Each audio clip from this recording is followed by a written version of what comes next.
बोलिए प्रेम से श्री दाता धर्मराज की जय। अच्छा के निकट में आयो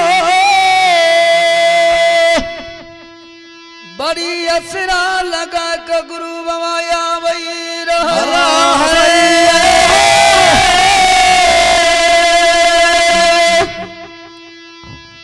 बाबा मन में सोचे छे जा कोईली चल कम से कम वह सैनिक के छां तर बैठ के शरीर के कुछ देर ठंडा कर ले। ओह तब चल जेबे खेलनी बन हाले जहिना गुरु बाबा कहू ना घुरकल सैनिक के निकट में जब पहुंच गए तब बढ़ते सैनी लोग भगवान की माया कहीं धूप कहीं छाया हाले जहिना गुरु बाबा सैनी लोग बैठे ले चाहे हाले ई धर्मराज बाबा की माया लागल जा सब पत्ता आया झर का गिर गई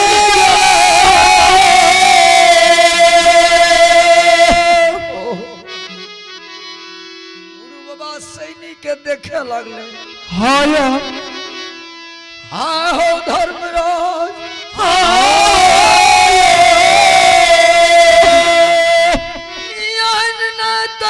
करे के चाहिए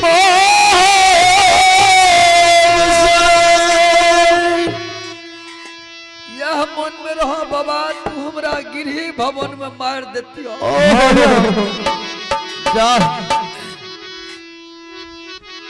सब कुल परिवार से भेंट भेज दिया आई की करे चौबन में बाबा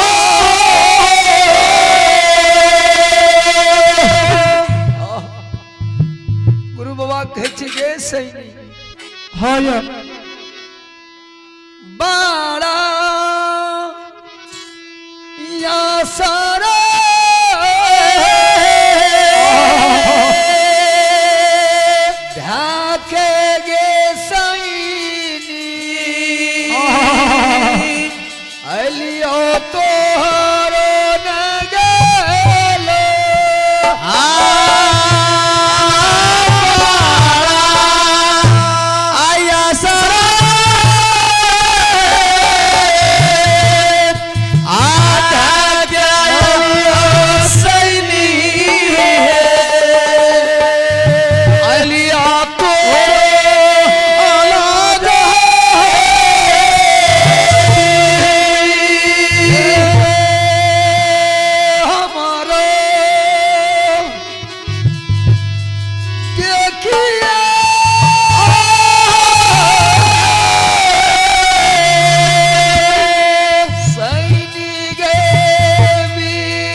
बोलिए प्रेम से